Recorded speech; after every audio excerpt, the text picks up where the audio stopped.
সেজন্য জাহান্নামীরা বলবে আমরা মুসল্লি ছিলাম না, আমরা মুসল্লি হব।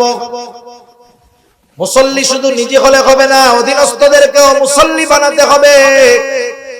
নামাজ কত বড় গুরুত্বপূর্ণ ইবাদত রাসূল আকরাম সাল্লাল্লাহু আলাইহি ওয়াসাল্লাম জানায় দেন, আস-সালাতু ইমাদুদ্দিন, মান আকামাস সালাতা ফাকাদ আকামাদ-দ্বীন ওয়া মান তারাকাহা ফাকাদ হাদামাদ-দ্বীন। নবীজি সাল্লাল্লাহু আলাইহি ওয়াসাল্লাম বলেন, নামাজ হলো দ্বীনের স্তম্ভ। মান আকামাস সালাহ, যে নামাজ কায়েম করে সে দ্বীন প্রতিষ্ঠা করে। সুবহানাল্লাহ। বলেন তো আপনাদের এলাকার বেনামাজি যারা মুসলমান ঘরের সন্তান, একজন দিনদার মানুষ গিয়ে যদি ওই বেনামাজি মুসলমানকে বলে চল আমরা দ্বীন ধ্বংস করব, বেনামাজি ওরে যদি বলা হয় চল আমি আর তুই গিয়া দ্বীন ধ্বংস করব, বেনামাজি বলবে তুমি নামাজ পড়ে কি করলে, আগে পিটাবে। ঠিক না? বলে তুমি নামাজ পড়ো আবার দ্বীন ধ্বংস করতে চাও। অথচ ও বেনামাজি, ও জানে না যে ও নামাজ না পড়ে নিজেই দ্বীন ধ্বংস করছে। নবীজি এরপরে বলেন, ওয়ামান তারাকাহা আইয়ুমান তারাকাস সালাতা ফাকাদ হাদামাদ-দ্বীন, আর যে নামাজ ছেড়ে দিল সে দ্বীন ধ্বংস করলো। তাহলে বেনামাজি দ্বীন ধ্বংসকারীদের একজন। চিন্তা করে দেখছেন বেনামাজির অবস্থা কত খারাপ। শুধু তাই না, রাসূলুল্লাহ সাল্লাল্লাহু আলাইহি ওয়াসাল্লাম জানায় দেন, আউয়ালু মা ইউহাসাবু বিহিল আবদু ইয়াউমাল কিয়ামাতিস সালাহ, কিয়ামতের দিন সর্বপ্রথম নামাজের হিসাব হবে। যার নামাজের হিসাবটা সহজ হয়ে যাবে, আল্লাহ রাব্বুল আলামিন তার বাকি হিসাবগুলো সহজ করে দিবে। সেজন্য মুমিন হিসাবে জান্নাতে যেতে হলে, জাহান্নাম থেকে বাঁচতে হলে করো জোরে আপনাদের কাছে অনুরোধ করে বলতেছি, যারা নামাজ পড়েন তো আলহামদুলিল্লাহ, যারা পড়েন না মাঝে মধ্যে দুই একটু পড়েন, দুই একটু পড়েন না, জাহান্নামের কথা চিন্তা করে হলেও 5 ওয়াক্ত নামাজটা পড়েন, শত ব্যস্ততার মধ্যে হলেও পড়েন। হয়তো প্রথম প্রথম কষ্ট লাগবে, এরপরে এক সময় অভ্যাস হবে, এরপরে এক সময় নামাজ না পড়লে আর ভালো লাগবে না। ঠিক কিনা বলে? এখন পড়তে কষ্ট হইতেছে, আর এক সময় না পড়লে ভালো লাগবে। তাহলে জাহান্নামীরা জাহান্নামে যাওয়ার প্রথম কারণ বলল, লাম নাকু মিনাল মুসাল্লিন, আমরা মুসল্লি ছিলাম না। নামাজ তো এমন এক ইবাদত, নামাজের মাধ্যমে আল্লাহ তাআলার সাথে বান্দা সবচাইতে নৈকট্য অর্জন করে। শুধু তাই না, দুনিয়ার প্রয়োজন নামাজের মাধ্যমে আল্লাহ তাআলার কাছ থেকে এই প্রয়োজন মেটানো যায়। আমি যে আয়াতগুলো আপনাদের খিদমতে তিলাওয়াত করেছি, উক্ত আয়াতে কারিমাগুলোর মধ্যে আল্লাহ সুবহানাহু ওয়া তাআলা জান্নাতি ও জাহান্নামীদের মধ্যে কিছু কথোপকথনের কথা আল্লাহ তাআলা উল্লেখ করেছেন। প্রথমত প্রশ্ন হতে পারে যে আমরা তো এখনো আছি দুনিয়াতে, এখনো তো জান্নাত জাহান্নাম কারো জন্য নির্ধারিত হয় নাই, তাহলে আল্লাহ তাআলা এত আগেই জান্নাতি আর জাহান্নামীদের মধ্যে কথাবার্তা আমাদের কাছে জানায় দিলেন কেমনে? এই জিনিসটা বোঝার জন্য একটা জিনিস খেয়াল করলে সহজ হয়ে যাবে। সময়, সময়ের স্রষ্টা কে? আল্লাহ তাআলা। আমাদের কাছে সময়টা 3 ভাগে বিভক্ত: অতীতকাল, বর্তমানকাল, ভবিষ্যৎকাল। ইংরেজিতে বলে পাস্ট, প্রেজেন্ট, ফিউচার। আমাদের কাছে কিছু সময় অতীতকাল, কিছু সময় বর্তমানকাল, আর কিছু ভবিষ্যৎকাল। কিন্তু আল্লাহ তাআলার কাছে সময় 3 ভাগে বিভক্ত নয়। আল্লাহ তাআলার কাছে সব বর্তমান। আমাদের কাছে যেটা অতীত, আল্লাহ তাআলার কাছে বর্তমান। আমাদের কাছে যেটা ভবিষ্যৎ, অর্থাৎ যেই সময়ের অবস্থা খবর আমরা জানি না, আল্লাহ তাআলার কাছে সেটাও বর্তমান। সুবহানাল্লাহ। আল্লাহ তাআলার কাছে অতীত, বর্তমান আমাদের হিসাবে যত কিছু ঘটেছে, ঘটছে, ঘটবে, সব কিছুর খবর ইলম আল্লাহ তাআলার কাছে আছে। যেহেতু আল্লাহ তাআলার কাছে সময় সব বর্তমান, সেজন্য আমাদের কাছে যেটা এখনো হয় নাই সেটা আল্লাহ তাআলার সামনে উপস্থিত বর্তমান। এজন্য আল্লাহ তাআলা জান্নাতি আর জাহান্নামীদের মধ্যে কথাবার্তা কি হবে আমাদেরকে আল্লাহ তাআলা জানায় দিয়েছেন। কোরআনুল কারীমের মধ্যে আল্লাহ সুবহানাহু ওয়া তাআলা সুন্দরভাবে জানায় দিয়েছেন। জান্নাতীরা জাহান্নামীদেরকে জিজ্ঞাসা করছে, তোমরা জাহান্নামে আসার কারণ কি? জান্নাতি কারা হবে আর জাহান্নামী কারা হবে? ডানপন্থী যারা, তথা ডান হাতে আমলনামা প্রাপ্ত হবে যারা, জান্নাতি হবে তারা।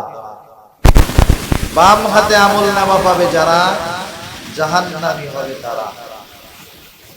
কিয়ামতের ময়দানে একটা মানুষের সবচাইতে বেশি চিন্তার যে সময়গুলো, এর মধ্যে একটা সময় হলো যখন আমলনামা মানুষের কাছে পৌঁছায় দেওয়া হবে। আল্লাহ সুবহানাহু ওয়া তাআলা আমাদের প্রত্যেকের দুনিয়াতে যে আমল আমরা করছি সেই আমলগুলা ফাইল আকারে, বোঝানোর জন্য বলতেছি, ফাইল আকারে আমাদের প্রত্যেকের কাছে পৌঁছায়। সুবহান। দুই কাঁধের দুই ফেরেশতা লিখতেছে, আর একজন ফেরেশতা আমাদের কথাগুলা সংরক্ষণ করতেছে, সব ফাইল আকারে আছে। কিয়ামতের দিন আল্লাহ তাআলা আমলনামা ছেড়ে দিবেন। যার যেই ফাইল, যার যেই আমলনামা যথাযথভাবে তার হাতের মধ্যেই এসে পৌঁছাবে। কেউ ডান হাতে পাবে, কেউ বাম হাতে পাবে। যারা ডান হাতে পাবে এরা আনন্দিত হয়ে যাবে।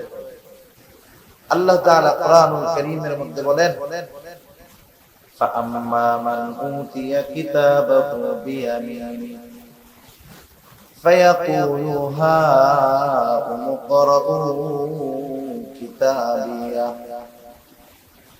আল্লাহ রাব্বুল আলামিন বলেন, فَأَمَّا مَنْ أُوتِيَ كِتَابَهُ بِيَمِينِهِ, ডান হাতে যে কিতাব পেয়ে যাবে, আমলনামা পেয়ে যাবে, ফায়াকুলু হাউম ইকরাউ কিতাবিয়া, সে আনন্দে মানুষদেরকে বলবে, এই যে আমার আমলনামা পড়ো, আমার আমলনামাটা পড়ো। ছোটবেলায় আমরা যখন স্কুলে পরীক্ষা দিতাম, আমাদের সময় পরীক্ষার প্রশ্ন যেই উত্তরপত্রের মধ্যে লিখতাম, আমাদেরকে ওই উত্তরপত্রটা ফেরত দেওয়া হতো বাসায় নিয়ে দেখানোর জন্য। যার পরীক্ষা ভালো হতো 100-র মধ্যে 80, 90, 95, 95, 100 পাইতো। ও বন্ধুদেরকে দেখাইতো আর বলতো, দেখো আমি কত সুন্দর উত্তর লিখেছি, 100-র মধ্যে 90 পেয়ে গেছি।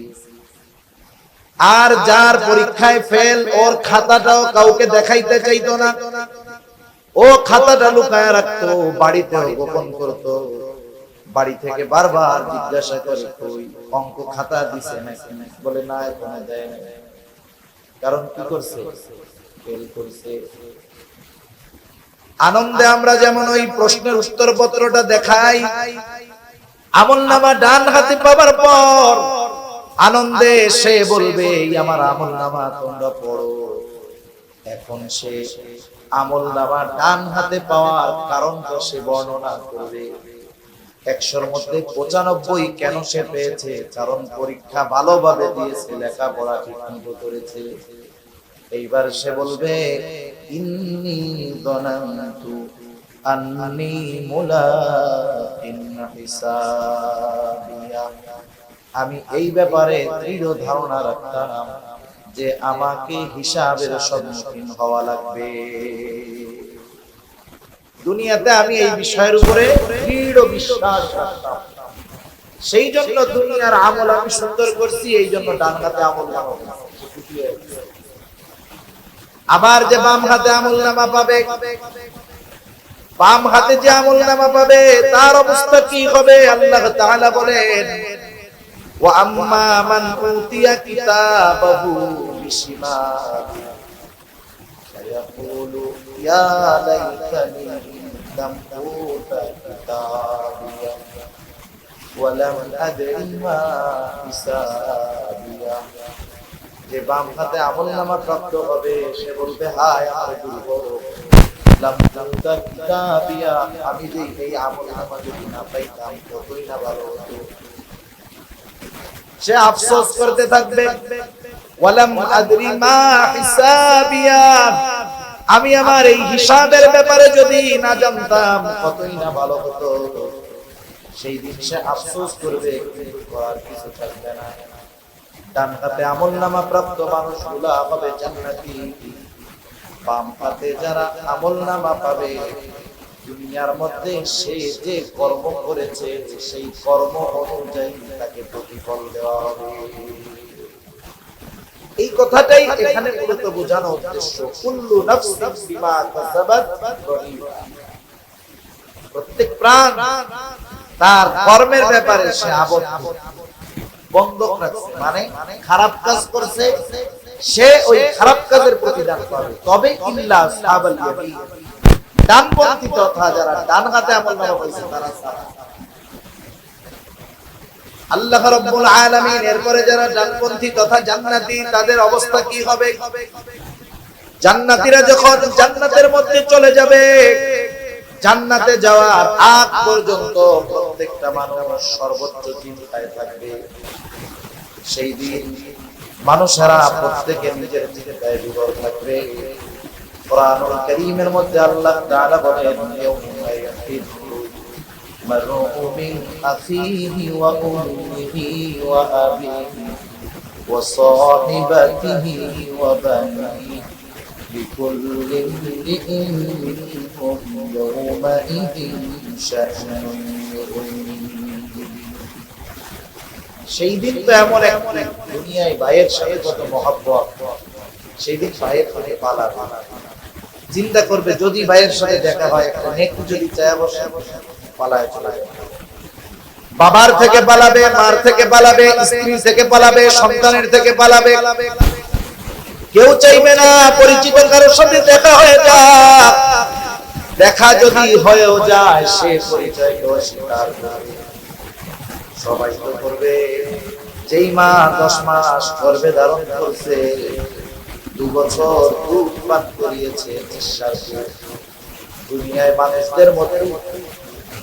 মানুষের মধ্যে কথা বলে, অন্যান্য মানুষের মধ্যে যে সবচাইতে নিঃস্বার্থভাবে ভালোবাসে সে হলো মা। ওই কঠিন মুসিবত কিয়ামতের দিন মা তার সন্তানের পরিচয়কে অস্বীকার করবে। এমন কঠিন একদিন সেই দিন। সেজন্য প্রত্যেকটা মানুষ পেরেশান। কিন্তু যখন মানুষ জান্নাতে চলে যাবে, এখন তো আর চিন্তা টিন্তা নাই, টেনশন আছে, ওখানে তো সালাম, শান্তি আছে। জান্নাতীরা জান্নাতে গিয়ে এবার তাদেরকে খুঁজতে থাকবে, দুনিয়াতে যাদের সাথে তার সম্পর্ক ছিল খুঁজতে থাকবে কোথায় তারা।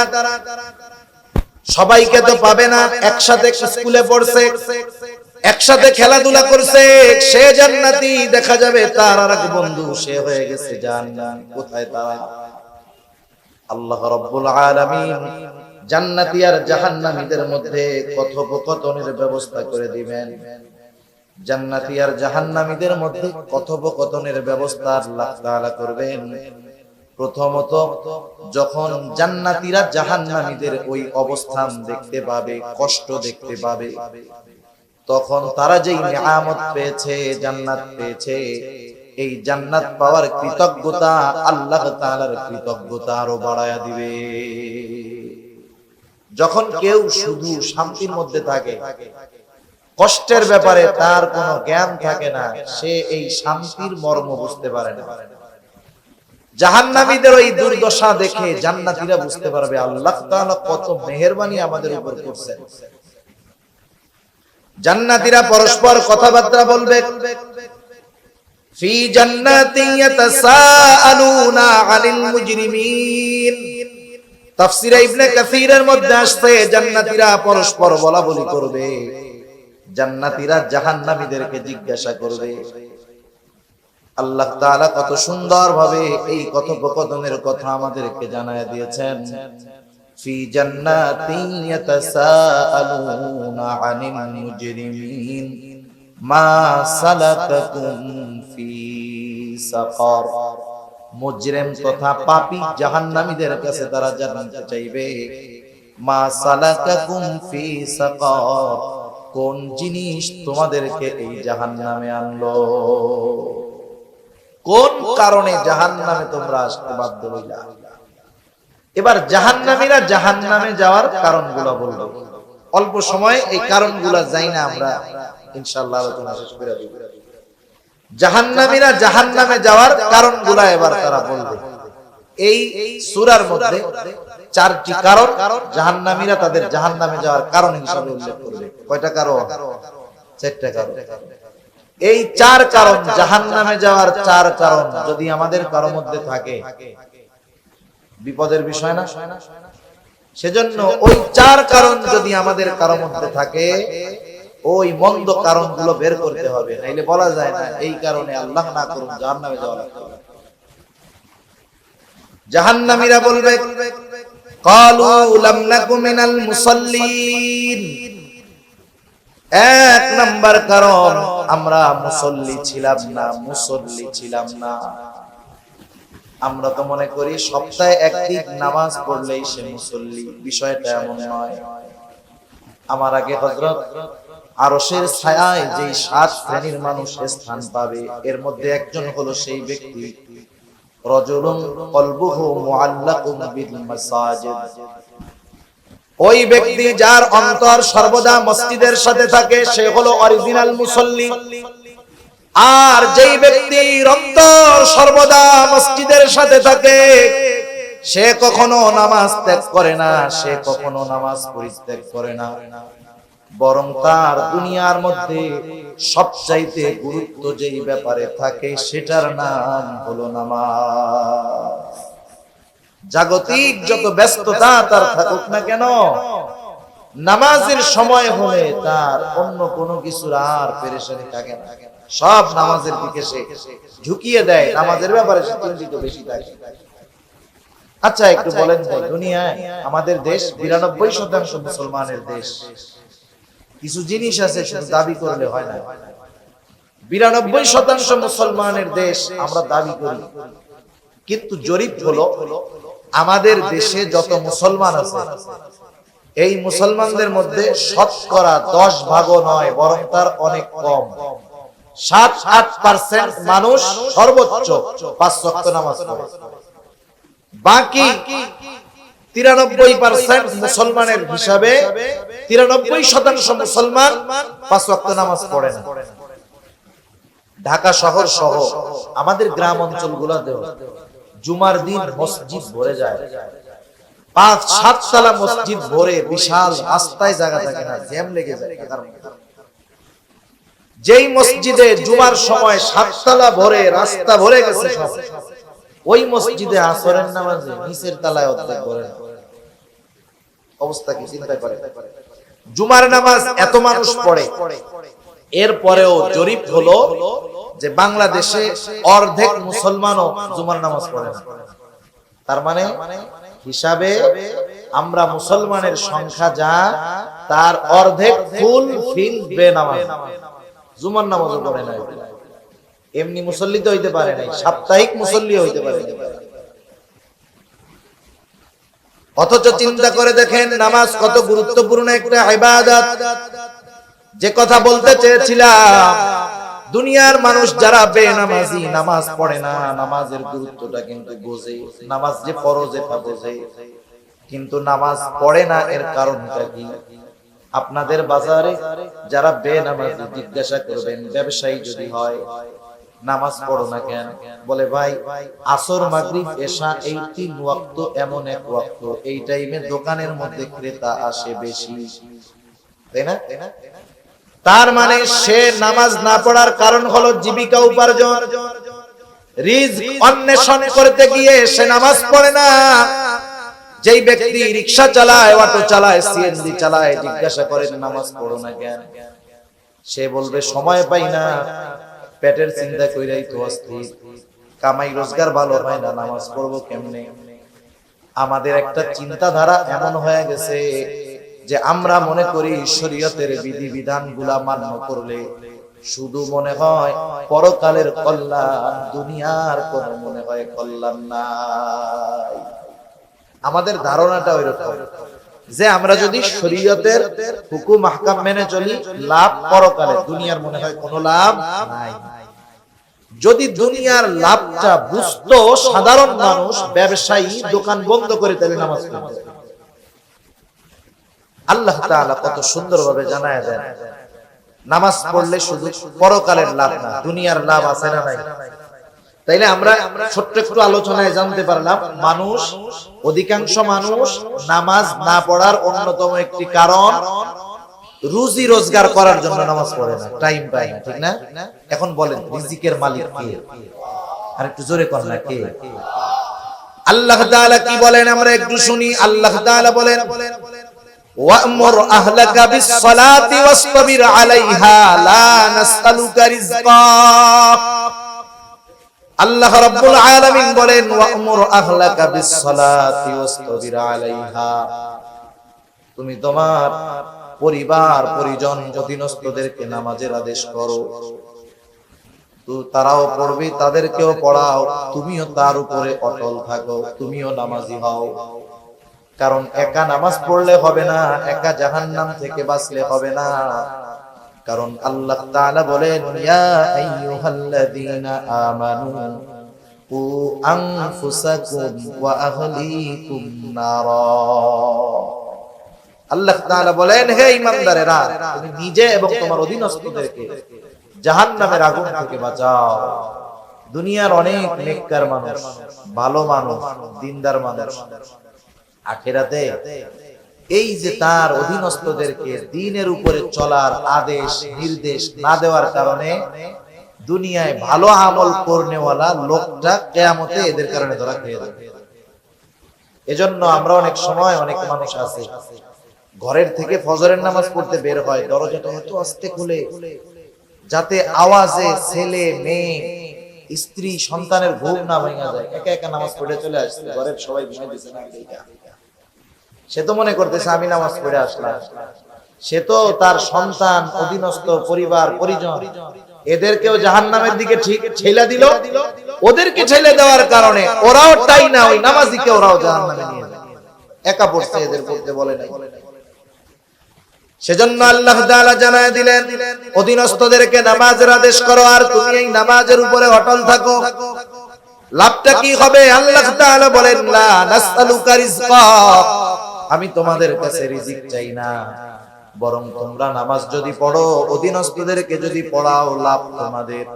প্রথম লাভ দুনিয়ার। আল্লাহ তাআলা বলেন, নাহনু নারযুকুকা, আমি আল্লাহ তোমাদেরকে রিজিক প্রদান করব। তাইলে দেখেন, ব্যবসায়ী ব্যবসা করে, নামাজ পড়ে না, রিজিকের আশায়, কাজ হবে? বরকত হবে। সেজন্য নামাজ পড়লে দুনিয়ায় রিজিকের ব্যবস্থা আল্লাহ তাআলা করে দেন। শত ব্যস্ততা থাক, কাজ থাক, আমরা 5 ওয়াক্ত নামাজ পড়ব। 5 ওয়াক্ত নামাজ সুন্দরভাবে পড়তে একেবারে ধীর স্থিরতার সাথে। সাধারণ মুসল্লিরা তো আর সূরা বাকারা আল ইমরান দিয়ে পড়বে না, ওনরা তো শেষের 5-7টা সূরা দিয়ে পড়বে, 10টা সূরা দিয়ে পড়বে। ওই সূরাগুলো দিয়ে সুন্দরভাবে 4 রাকাত নামাজ পড়তে 10 মিনিট লাগবে, একেবারে সহি শুদ্ধভাবে। সব মিলিয়ে 5 ওয়াক্ত নামাজে 1.5 ঘন্টা সময় লাগলো। 1.5 ঘন্টা সময় কি একবারে লাগে না 5 বারে লাগে? এক বল খেলা দেখতে তো 2 ঘন্টা একটানা বসে থাকলে মজা হবে, অথচ 5 ওয়াক্ত নামাজ 5 ভাগে পড়বে, 1.5 ঘন্টা সময়, মসজিদে ঢুকতে মন চায়। আফসোস, কি বলবো অন্যদের কথা।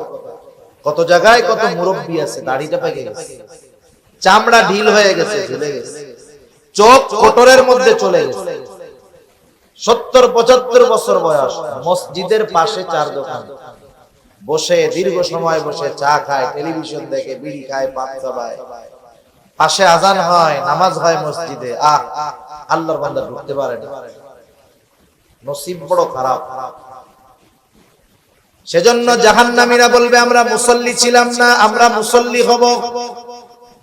মুসল্লি শুধু নিজে হলে হবে না, অধীনস্থদেরকেও মুসল্লি বানাতে হবে। নামাজ কত বড় গুরুত্বপূর্ণ ইবাদত, রাসূল আকরাম সাল্লাল্লাহু আলাইহি ওয়াসাল্লাম জানায় দেন, আস-সালাতু ইমাদুদ্দিন, মান আকামাস সালাতা ফাকাদ আকামাদ দ্বীন ওয়া মান তারাকাহা ফাকাদ হাদামাদ দ্বীন। নবীজি সাল্লাল্লাহু আলাইহি ওয়াসাল্লাম বলেন, নামাজ হলো দ্বীনের স্তম্ভ। মান আকামাস সালাহ, যে নামাজ কায়েম করে সে দ্বীন প্রতিষ্ঠা করে। সুবহানাল্লাহ।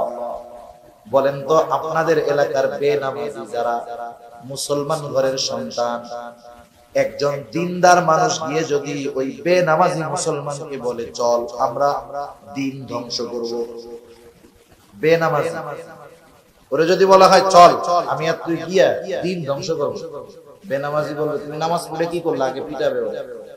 ঠিক না? বলে তুমি নামাজ পড়ো আবার দিন ধ্বংস করতে চাও, অথচ ও বেনামাজি। ও জানে না যে ও নামাজ না পড়ে নিজেই দিন ধ্বংস করছে। নবীজি এরপরে বলেন ওয়ামান তারাকাহা আইয়ুমান তারাকাস সালাতা ফাকাদ হাদামাদ দ্বীন, আর যে নামাজ ছেড়ে দিল সে দিন ধ্বংস করলো। তাহলে বেনামাজি দিন ধ্বংসকারীদের একজন। চিন্তা করে দেখছেন বেনামাজির অবস্থা কত খারাপ। শুধু তাই না, রাসূলুল্লাহ সাল্লাল্লাহু আলাইহি ওয়াসাল্লাম জানায় দেন আউয়ালু মা ইউহাসাবু বিহিল আবদু ইয়াউমাল কিয়ামাতিস সালাহ, কিয়ামতের দিন সর্বপ্রথম নামাজের হিসাব হবে। যার নামাজের হিসাবটা সহজ হয়ে যাবে, আল্লাহ রাব্বুল আলামিন তার বাকি হিসাবগুলো সহজ করে দিবে। সেজন্য মুমিন হিসাবে জান্নাতে যেতে হলে, জাহান্নাম থেকে বাঁচতে হলে করো জোরে আপনাদের কাছে অনুরোধ করে বলতেছি, যারা নামাজ পড়েন তো আলহামদুলিল্লাহ, যারা পড়েন না মাঝে মধ্যে দুই একটু পড়েন, দুই একটু পড়েন না, জাহান্নামের কথা চিন্তা করে হলেও 5 ওয়াক্ত নামাজটা পড়েন, শত ব্যস্ততার মধ্যে হলেও পড়েন। হয়তো প্রথম প্রথম কষ্ট লাগবে, এরপরে এক সময় অভ্যাস হবে, এরপরে এক সময় নামাজ না পড়লে আর ভালো লাগবে না। ঠিক কিনা বলে? এখন পড়তে কষ্ট হইতেছে, আর এক সময় না পড়লে ভালো লাগবে। তাহলে জাহান্নামীরা জাহান্নামে যাওয়ার প্রথম কারণ বলল লাম নাকু মিনাল মুসাল্লিন, আমরা মুসল্লি ছিলাম না। নামাজ তো এমন এক ইবাদত, নামাজের মাধ্যমে আল্লাহ তাআলার সাথে বান্দা সবচাইতে নৈকট্য অর্জন করে। শুধু তাই না, দুনিয়ার প্রয়োজন নামাজের মাধ্যমে আল্লাহ তাআলার কাছ থেকে প্রয়োজন মেটানো যায়। সালাতুল হাজতের মাধ্যমে পরে আল্লাহ তাআলা জবাব দেয়। সুবহানাল্লাহ। বান্দা সিজদার মাধ্যমে আল্লাহ তাআলার সবচেয়ে নৈকট্য অর্জন করে। ওয়াসজুদ ওয়াকতারিব, সিজদা করো আর নৈকট্য অর্জন করো। সুবহানাল্লাহ। রাসূল আকরাম সাল্লাল্লাহু আলাইহি ওয়াসাল্লাম অন্তরের প্রশান্তি আনয়নের জন্য সালাত নামাজ পড়তেন। নবীজির নামাজের ইতিহাস বললে তো লম্বা সময় লাগবে, আমরা তো ফরজটাই ঠিকমতো পড়ি। পড়বো তো ইনশাআল্লাহ, আল্লাহ তৌফিক দান করুন। যারা পড়ি তো আলহামদুলিল্লাহ, যারা পড়ি না তারা পড়বে। 2 নাম্বার কারণ হিসাবে জাহান্নামীরা বলবে ওয়ালাম নাকুনু তুইমুল মিসকিন, আমরা মিসকিনদেরকে খানা প্রদান করতাম না, মিসকিনদেরকে খানা দিতাম না। স্বাভাবিকভাবে সাধারণভাবে যে কাউকে খানা খাওয়ানো এটা কিন্তু ফজিলতের কাজ। রাসূল আকরাম সাল্লাল্লাহু আলাইহি ওয়াসাল্লামের কাছে একজন এসে জিজ্ঞাসা করতেছে আইয়ুল ইসলামি খায়র, ইসলামের মধ্যে উত্তম কাজ কোনটা? নবীজি সাল্লাল্লাহু আলাইহি ওয়াসাল্লাম ছিলেন উম্মতের রূহানি ডাক্তার। দেখা যায় তো একই প্রশ্ন একাধিক ব্যক্তি করেছে, কিন্তু এক এক জনের জন্য তিনি এক এক ধরনের উত্তর দিয়েছেন। এই ব্যক্তি প্রশ্ন করলো আইয়ুল ইসলামি খায়র, নবীজি সাল্লাল্লাহু আলাইহি ওয়াসাল্লাম বললেন তুতিমুত তাআম ওয়া তাকরাউস সালাম আলা মান আরাফতা ওয়া মান লাম তারিফ, তুমি খানা খাওয়াও, মানুষকে খানা খাওয়াও, আর পরিচিত অপরিচিত সবাইকে বেশি বেশি সালাম প্রদান করো। এ দুটো ইসলামে উত্তম কাজ। সাধারণভাবে খানা খাওয়া, কিন্তু এটা বুঝতে হবে যে সাধারণভাবে খানা খাওয়ানোর সিস্টেমটাও ঠিক হতে হবে। আপনাদের এলাকার খবর জানি না, এখন তো মানুষকে দাওয়াত দেয় পাবার আশায়। আগের মুরব্বীদের কাছে শুনছি, মুরব্বীদেরকে শেষ সময় দেখছি ওনাদের দূর সম্পর্কের আত্মীয়, দূর সম্পর্কের আত্মীয়, রক্তীয় সম্পর্কের 5-6 প্যাচ দিয়া এরপরে খালাতো ভাই, আপন ভাই তো নাই, 5-7 প্যাচের পরে এরপরে কি খালাতো ভাই। ওই খালাতো ভাইয়ের মেয়ের বিবাহ দাওয়াত দেয় নাই কেন? এই জন্য রাগ হয়েছে, কথা কয় না, অভিমান করছে, তোমার মেয়ে বিবাহ দিলে আমাকে দাওয়াত দিলাম, রাগ হয়েছে। আর এই জামানায় তাকে দাওয়াত দেওয়া হয়, দাওয়াত দিলে খুশি তো বহুত দূর, টেনশনে পড়ে যায় যে কমিউনিটি সেন্টারে সব আটকাইয়া খাওয়াইয়া দাওয়াইয়া পাশে সামনে টেবিল নিয়ে বসে থাকবে, টাকা না দিয়ে উপায় আছে? এই জামানায় মানুষ দাওয়াত দেও বাইসা বাইসা, যাদেরকে দাওয়াত দিলে বড় বড় নোট দিবে এদেরকে দাওয়াত। এই দাওয়াত খাওয়ানোতে কোনো লাভ নেই, কারণ এই দাওয়াত তো প্রতিদানের আশায় খাওয়াইতেছে, ঠিক কিনা বলে? আরো কত খাওয়ানো আছে, সব খাওয়ানোর কথা সব জায়গায় কইতে হয় না। তা যাই হোক, এই একটাই বলি, প্রতিদানের আশায় যদি খাওয়ায় কোনো লাভ নাই। আর যদি আল্লাহর জন্য খাওয়ানো, একজন ধনী মানুষ হতে পারে, তারে খাওয়াইলাম আল্লাহর জন্য, ওই খাওয়ানোর মধ্যেও ফজিলত আছে, ঠিক কিনা? এটা সাহাবাদের একটা ফজিলত, তারা মানুষরে খানা খাওয়াইতেন প্রতিদানের আশায় নয়, এমনটাও আশা করতেন না। অনেক সময় আমরা বলি যে তার উপকার করলাম, প্রতিদান না দেয় না দিক, একটু ধন্যবাদও দিল না, আফসোস করি না? সাহাবারা কেমন ছিল, তাদের গুণ ছিল কেমন, তারা মানুষকে খানা খাওয়াইতো কেন? আল্লাহ তাআলা বলেন, ইন্নামা নুতঈমুকুম লিওয়াজহিল্লাহ লা নুরিদু মিনকুম জাযাআও ওয়ালা শুকুরা। তারা বলে, ইন্নামা নুতঈমুকুম লিওয়াজহিল্লাহ, আমরা তোমাদেরকে খানা খাওয়াইছি আল্লাহর জন্য, যেহেতু আল্লাহর জন্য খানা খাওয়াইছি, লা নুরিদু মিনকুম জাযাআ, আমরা তোমাদের কাছে কোনো প্রতিদান চাই না, প্রতিদান তো বহুদূর, ওয়ালা শুকুরা, কৃতজ্ঞতা প্রকাশ করো তথা ধন্যবাদ দাও, এটাও চাই না। আর আমরা কি করি? দাওয়াত দিয়া কমিউনিটি সেন্টারের মধ্যে ঢুকাইয়া বাইরে হওয়ার দরজা একটা, লজ্জায় হইলেও টাকা দেওয়াইলে। এই ধরনের দাওয়াত আত্মার সম্পর্ক বাড়ায় না, বরং এ ধরনের দাওয়াত ইউরোপ আমেরিকানদের সিস্টেম, তাদের কালচার, তারা পেইং গেস্ট রাখে, পেইং গেস্ট, বাসায় মেহমান থাকে ঠিক, কিন্তু টাকা দিয়ে খাওয়ানো লাগে। এটা মুসলমানের কালচার না। এজন্য আমরা সাধারণভাবে মানুষকে খানা খাওয়াবো, এটা তো ভালো কাজ। এখন এই খাবারটা যদি মিসকিন অসহায় রে খাওয়ানো হয়, তেলও মাথায় তেল দিলে ওতে কোনো দাম পাওয়া যায় না। যে প্রতিদিন ভালো খায় তারে ভালো খাওয়াইয়া সুনাম হয় না, দোয়া পাওয়া যায় না, বরং খাওয়ানোর পরে সে আগে 5 দিন যা খাইছে এটার সাথে এটার কম্পেয়ার করে, কি বলে, যারে গতকাল যে গোশটা খাইলাম মেজবানির গোশ, এটা যে মজা লাগছে, আজকে এটা জাল বেশি হয়ে গেছে। ও তো প্রতিদিন খায়, এই জন্য খাওয়ার পরে শুকরিয়ার টাইম তো নাই, ও কম্পেয়ার করে, তুলনা করে, আগের দিনেরটা কেমন হয়েছে, ওই বাড়িরটা কেমন হয়েছে, ওই হোটেলেরটা কেমন হয়েছে। কিন্তু আমি আপনি যদি একজন অসহায় রে খাওয়াই, যে 1 মাস গরুর গোশতের গ্রানই পায় নাই, লবণ কম হইলো না বেশি হইলো, ঝাল হইলো না কম হইলো, ওইটা দেখবে না, ও খাইয়া খুশি হয়ে যাবে, ঠিক কিনা বলেন? সেজন্য মিসকিনদেরকে খানা খাওয়ানো বড় ফজিলতের কাজ।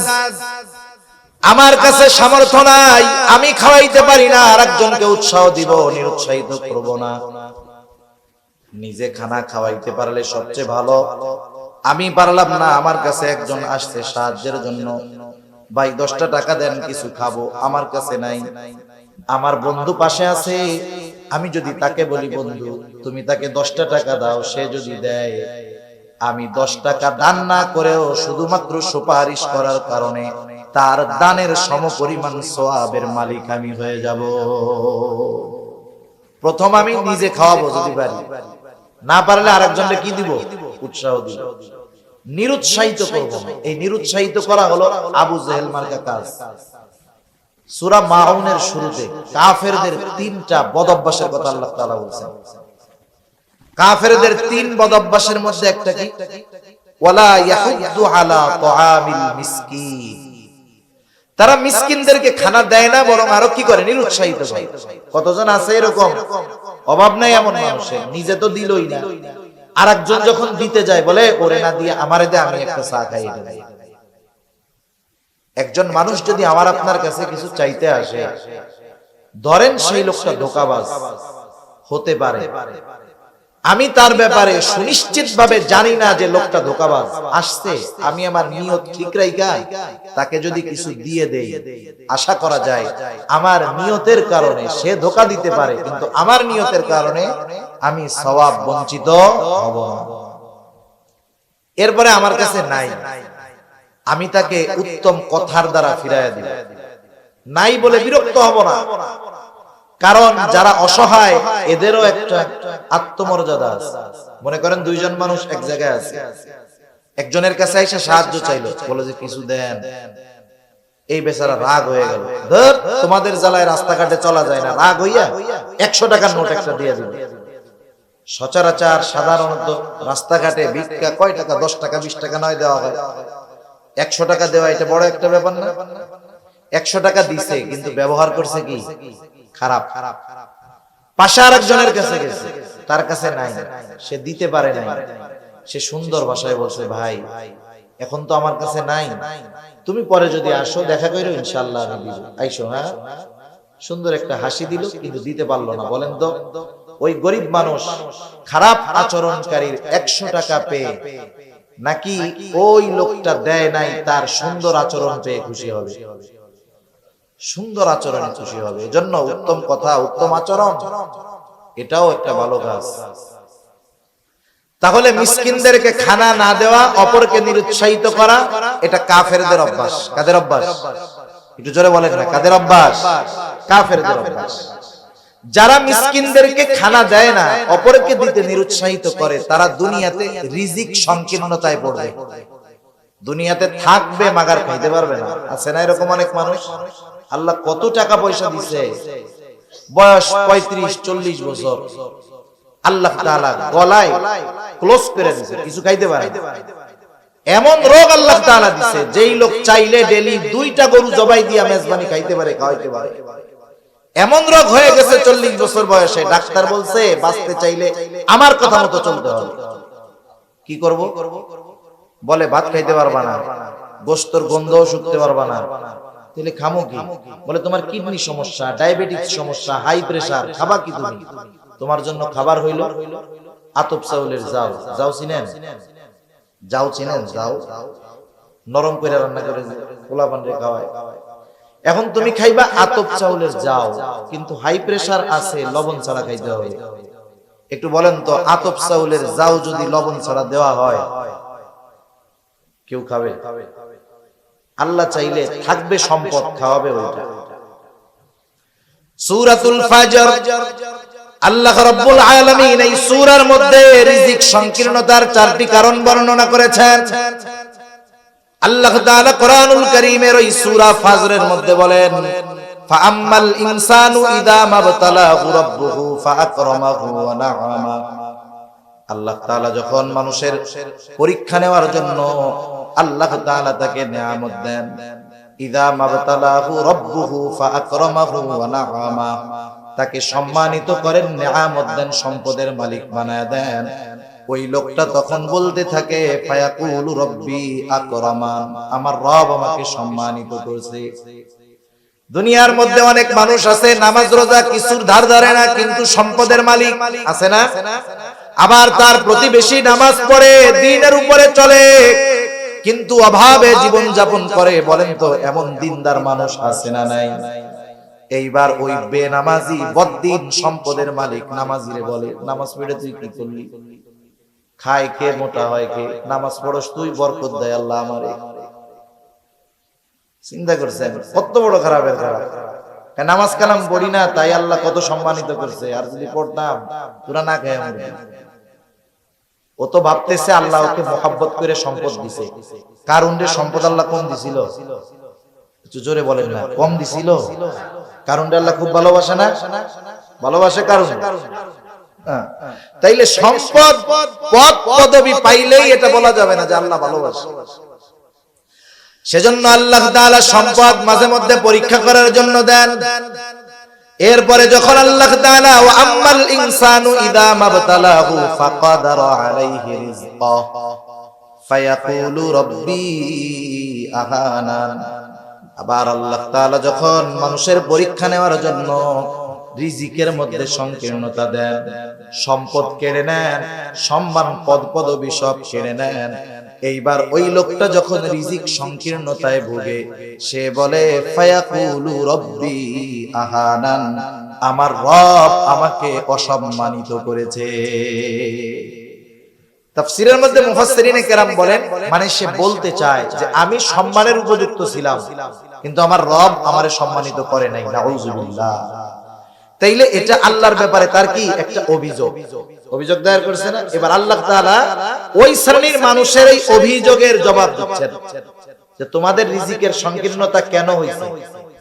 আল্লাহ তাআলা বলেন, কাল্লা বাল্লা তুকরিমুনাল ইয়াতীম।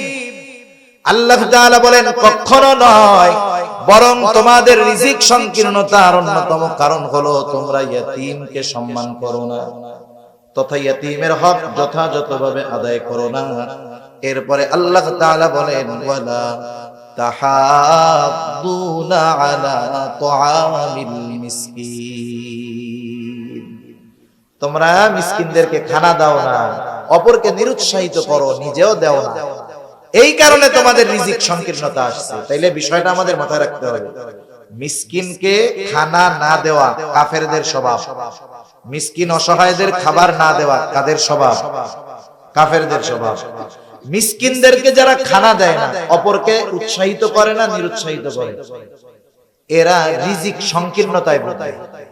রিজিক সংকীর্ণতায় ভোগে। সুতরাং কেউ যদি চায় যে তার রিজিক প্রশস্ত হোক, রিজিক প্রশস্ত হোক, তাহলে সে মিসকিনদেরকে খানা খাওয়াবে। আমরা খানা খাওয়াবো ইনশাআল্লাহ। এরপরে জাহান্নামীরা তাদের জাহান্নামে যাওয়ার 3 নাম্বার কারণ হিসাবে বলবে, আমরা অহেতুক মজলিসের মধ্যে, অনর্থক মজলিসের মধ্যে বসে সময় ক্ষেপণ করতাম। ওয়া কুন্না নাখুদু মাল খাইদিন। এই যে অনর্থক মজলিসগুলা প্রত্যেক বাজারে চায়ের দোকানে আছে না নাই?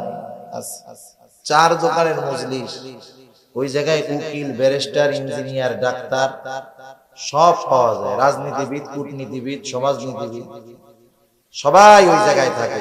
চার দোকানে একসাথে সবগুলো পাওয়া যায়। দুনিয়ার যত গীবতের মজলিস, মিথ্যা কথার মজলিস, এই চার দোকানগুলো।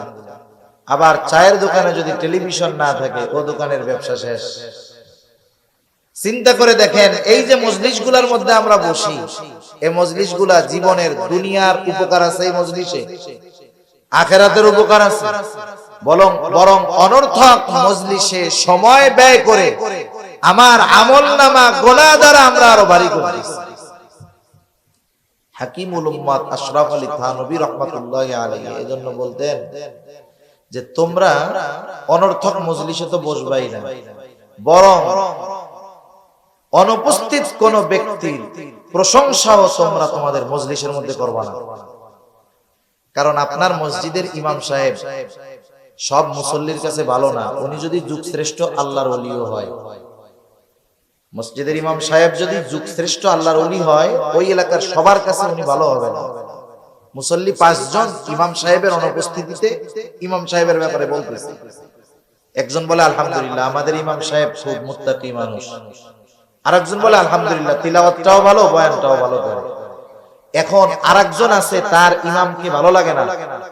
আমার যারে ভালো লাগে না, তার প্রশংসা শুনলে আমার মধ্যে তো অবস্থা খারাপ হয়ে গেছে, ও আর সহ্য করতে পারতেছে না। বলে এত কথা বইলো না, এত ভালো না, কত কিছুই আছে তোমরা জানো না, আমি জানি, এই জানি। এখন বলেন, শুরু হয়েছিল প্রশংসা দিয়ে, আস্তে আস্তে যাচ্ছে গীবতের দিকে, আস্তে আস্তে এটা অপবাদের দিক যাবে। সেজন্য অনর্থক মজলিসগুলা ত্যাগ করার দরকার, দ্বীনি মজলিসে সময় দেওয়ার দরকার। আপনার হাতে অফুরন্ত সময় আছে, কোরআন শরীফ পড়েন। কোরআন শরীফ পড়তে পারি না, আশেপাশে মাদ্রাসা আছে, হেফজখানায় যাইয়া পাশে বসে বসে তিলাওয়াত শুনেন। আলেম ওলামার এলাকা ভরপুর চট্টগ্রাম, ওলামা ইকরামের সাথে বসে কিছু সময় দেন, ইমাম সাহেবের কাছে বসে একটু সময় দেন, মসজিদে একটু বেশি সময় বসে থাকেন, কিছু পড়ার দরকার নাই, এমনিই বসে থাকেন। সেজন্য সময় এটা দামি এক নেয়ামত। এই সময়গুলা যদি অহেতুক অনর্থক মজলিসে আমরা ব্যয় করি, এগুলা আমাদের পাপের কারণ হবে, জাহান্নামে যাওয়ার কারণ হয়ে যাবে। তাহলে জাহান্নামীরা জাহান্নামে যাওয়ার 4টি কারণ বর্ণনা করেছে। 1 নাম্বার কারণ, লাম নাকু মিনাল মুসাল্লিন, তারা বলবে আমরা মুসল্লি ছিলাম না আর আমরা মুসল্লি হব। ওয়ালাম নাকু নুতাইমুল মিসকিন, আমরা মিসকিনদেরকে খানা দিতাম না, আমরা মিসকিনদেরকে খানা দিব। ওয়া কুননা নাখুদু মাল খাইদিন, আমরা অনর্থক মজলিসের মধ্যে সময় ব্যয় করতাম, আমরা অনর্থক মজলিস থেকে বেঁচে থাকব। 4 নম্বর কারণ হিসাবে তারা বলছে ওয়া কুননা নুকাযযিবু বিয়াউমিদ্দিন। কারো মধ্যে যদি আগের 3টা দোষ থাকে, ঈমান যদি ঠিক থাকে, এই 3 দোষ থাকে, নামাজ পড়ে নাই, মিসকিনদের খানা দেয় নাই, অনর্থক মজলিসে বসছে, কিন্তু একটু হইলেও ঈমান নিয়ে মরতে পারছে, সে তো অপরাধের শাস্তি ভোগ করার পর একটা সময় ঈমানের কারণে জান্নাতে যাবে। কিন্তু চতুর্থ ত্রুটি যদি কারো মধ্যে থেকে যায়, সে আর কাজ হবে না, অনন্তকাল জাহান্নামে থাকতে হবে। কারণ কিয়ামতের প্রতি বিশ্বাস রাখা ঈমানের 6 স্তম্ভের একটি। ঈমানের ভিত্তি 6টি, এর একটি হলো পরকালের উপরে বিশ্বাস রাখা। আমরা ছোটবেলা মক্তবের মধ্যে পড়ছি, আমাদেরকে 7টা পড়ানো হইতো আর কি। আমানতু বিল্লাহি ওয়া মালাইকাতিহি ওয়া কুতুবিহি ওয়া রুসুলিহি ওয়াল ইয়াউমিল আখির ওয়াল কদরি খাইরিহি ওয়া শাররিহি মিনাল্লাহি তাআলা, শেষে একটু বাড়ায়া পড়াইতো ওয়াল বা'সি বাদাল মাউত, মৃত্যুর পরে পুনরায় পুনরুজ্জীবিত হওয়ার পর, ওয়াল ইয়াউমিল আখির আর ওয়াল বা'সি বাদাল মাউত। মূলত 2টা হলো 2 এর মধ্যে 1, 1 এর মধ্যে 2, এই 2টা একই জিনিস। মৃত্যুর পর থেকে নিয়ে বাকি সময়টা হলো পরকাল, এগুলার উপরে বিশ্বাস রাখা। সেই জন্য ঈমানের 6 স্তম্ভের একটি হলো ওয়াল ইয়াউমিল আখির, কিয়ামতের উপরে বিশ্বাস রাখা। একটা মানুষ যদি পরকালকে অস্বীকার করে, পরকালকে অবিশ্বাস করে, নিঃসন্দেহে সে বেঈমান। আচ্ছা, জাহান্নামে যাওয়ার কারণ, কিয়ামতকে অস্বীকার করতাম, পরকালকে মিথ্যা মনে করতাম, মিথ্যা প্রতিপন্ন করতাম, এই কথাটা কেন বলা হলো? এই কারণটা কেন সামনে আনা হলো? উলামায়ে কেরাম বলেন, কিয়ামতের প্রতি বিশ্বাস হলো এমন এক বিশ্বাস, পরকালের প্রতি যার যত বেশি বিশ্বাস, দুনিয়ার আমল তার তত সুন্দর। সুবহানাল্লাহ। লিংক কোন জায়গায় দেখছেন? ওই যে শুরুতে বলছিলাম, ডাইন হাতে যে আমলনামা পাইছি, খুশির ঠেলায় বলতেছে আমারটা পড়া দেখো। কেন আমি পাইছি জানো? আমলনামা ডাইন হাতে পাওয়ার কারণ কি জানো? আমি দুনিয়ার মধ্যে এই দৃঢ় বিশ্বাস রাখতাম যে আমাকে হিসাবের কাঠগড়ায় দাঁড়াতে হবে, এই কারণে আমি ডাইন হাতে আমলনামা পাইছি। আমলনামা কি দুনিয়ায় দিবে না পরকালে দিবে? হিসাব দুনিয়ায় হবে না পরকালে হবে? সেজন্য আখিরাতের জবাবদিহিতার ভয় মানুষকে বাস্তব মানুষে পরিণত করে। আল্লাহর সামনে জবাবদিহিতার ভয় মানুষের আমলকে সুন্দর করে। দুনিয়ার সিস্টেমটা দেখেন, দুনিয়াতে যদি যেই এলাকায় যেই দেশে জবাবদিহিতা নাই, অপরাধের যথোপযুক্ত শাস্তি নাই, সম্ভবত অ্যারিস্টটল উনি বলেছেন, যেই সমাজে, যেই রাষ্ট্রে, যেই দেশে অপরাধীর যথাযথ শাস্তি হয় না, ওই সমাজে আইন করে অপরাধ নির্মূল করা যায় না। অপরাধ নির্মূলের জন্য অপরাধীর যথোপযুক্ত শাস্তি হতে হবে। কিন্তু বর্তমান দুনিয়ার দিকে তাকান, শুধু বাংলাদেশ না, তামাম দুনিয়ার দিকে তাকান, 7 খুন করে সে রাজার হালে থাকে, কিন্তু মাসিয়াতটা মাইরা সে এখন ফাঁসির অপেক্ষায় বসে রয়েছে জেলখানায়। দুনিয়ার অবস্থাটা এরকম। তাইলে বলেন, এই জায়গায় কি ইনসাফ আছে? ন্যায় বিচার আছে? জবাবদিহিতা আছে? দেশের টাকা সব আর এক জায়গায় চলে যাচ্ছে, দুর্নীতির উপরে দুর্নীতি হচ্ছে, কোনো জবাবদিহিতা নাই, যার কারণে দিন যাচ্ছে, আইন কঠোর হচ্ছে, কিন্তু অপরাধ যাইতেছে। এটা দুনিয়ার নিজাম।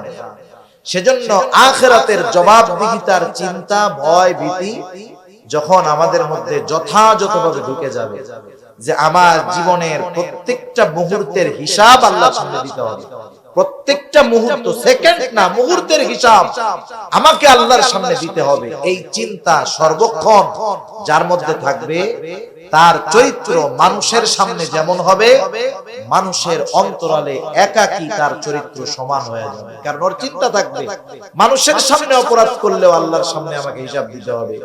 একেবারে একাকী ঘরের মধ্যে অন্ধকারেও যদি আমি অপরাধ করি, এর হিসাব জবাবদিহিতা আমাকে আল্লাহর কাছে দিতে হবে। সেজন্য আখিরাতের চিন্তা মানুষের আমলকে সুন্দর বানায়। আখিরাতের প্রতি বিশ্বাস যার যত বেশি, দুনিয়ায় তার আমলটা তত সুন্দর হয়, তার আমলটা তত ভালো হয়, দুনিয়ার জীবনটা তার তত গোছালো হয়। এখন ওরা বলতেছে এইভাবে তো চলতেছে জীবন, দুনিয়ার জিন্দেগি তো এভাবে চলতেছে, হায়াত তো এক সময় শেষ হবে, তাই না? মালাকুল মউতের আগমনের মাধ্যমে হায়াত শেষ হবে। এবার তারা বলতেছে হাত্তা আতানাল ইয়াকিন, এভাবে চলতেছে, একটা সময় দৃঢ় সত্য আমাদের কাছে চলে আসলো। ইয়াকিন এর অর্থ, এর উদ্দেশ্য হলো মাউত।